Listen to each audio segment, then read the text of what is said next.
मन को अनेक रूप लेने से रोकना ही योग कहलाता है। ये हमने पिछली बार सीखा था। इस वीडियो में हम मन के विभिन्न रूपों के बारे में जानेंगे।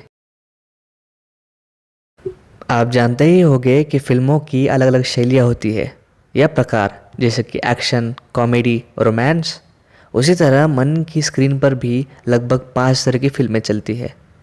यह है प्रमाण या सबूत, विपर्य या गलत धारणा, विकल्प या कल्पना, निद्रा या नींद, और स्मृति यानी याददाश्त। आइए हम एक कहानी के माध्यम से इन सभी को समझते हैं। आइए मिलते हैं एली से। एली को बाहर टहलने के लिए जाना है, लेकिन उसे ये लगता है कि बाहर बारिश हो रही होगी। सबसे पहले उसने अंदाज़ा लगाया, पहले आसमान में काले बादल नहीं थे, तो अभी बारिश नहीं हो रही होगी। इसके बाद उसने अपने वेदर ऐप पे जांच की और ऐप ने भी यही बताया। फिर उसने खुद बाहर जाके देखा और नतीजा यही निकला कि बारिश नहीं हो रही थी। सबूत की इस तलाश को प्रमाण कहा जाता है। प्रमाण के 3 प्रकार होते हैं। सबसे पहले एली ने मौसम का अंदाज़ा लगाया। इस अंदाजे को अनुमान कहा जाता है। इसके बाद उसने जानकारी के एक विश्वसनीय स्रोत वेदर ऐप पे देखा, जिसे आगमा कहा जाता है। अंत में उसने खुद सबूत देखा, जिसे प्रत्यक्ष कहा जाता है। क्योंकि बारिश नहीं हो रही थी, उसने टहलने जाने का फैसला किया। लेकिन जैसे ही वो जाने वाली थी, उसने एक सांप देखा। खैर, कम से कम उसने सोचा कि वो एक सांप था। असल में वो एक मुड़ी हुई चार्जर वायर थी। किसी चीज़ को गलत समझना या गलत धारणा रखना, इसी को विपर्य कहा जाता है। एली, कोई बात नहीं, ये हम सबसे होता है। जैसे ही एली बाहर निकली तो उसने उन फूले हुए बादलों की तरफ देखा और सोचा, काश मैं भी उड़ सकती। और एली उड़ने लगी।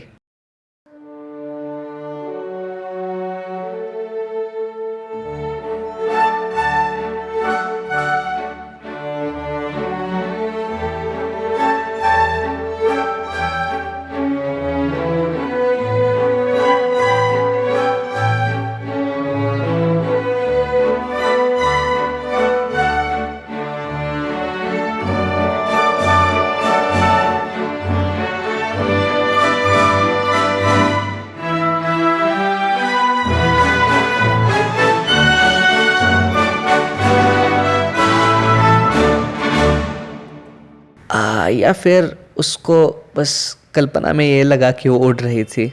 हमारी कल्पनाएं या भ्रम को विकल्प कहा जाता है। एली, कोई बात नहीं, ये हम सभी के साथ होता है।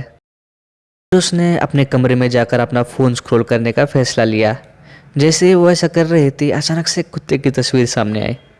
वो कुत्ता बिल्कुल उस कुत्ते जैसे दिख रहा था जिसने बचपन में उसका हाथ काट दिया था। हालांकि आसपास कोई कुत्ता नज़र नहीं आ रहा था, फिर भी एली चिंतित होने लगी थी। हमारे दिमाग में चलने वाली इन यादों को स्मृति कहा जाता है। एली चिंतित थी, उसे शांत होने की ज़रूरत थी। तो उसने अपने आंखें बंद की और अपने विचारों को देखने का फैसला किया। उन पर केवल प्रतिक्रिया करने की बजाय वो उनके बारे में जागरूक हो गई। इससे उसको स्पष्टता मिली। उसे शांति और नींद महसूस हुई। इसलिए वो बाकी की वृत्ति, निद्रा या नींद को अनुभव करने के लिए बिस्तर पर लेट गई, जहाँ एक गहरी शून्य जैसी स्थिति होती है। Good night Eli.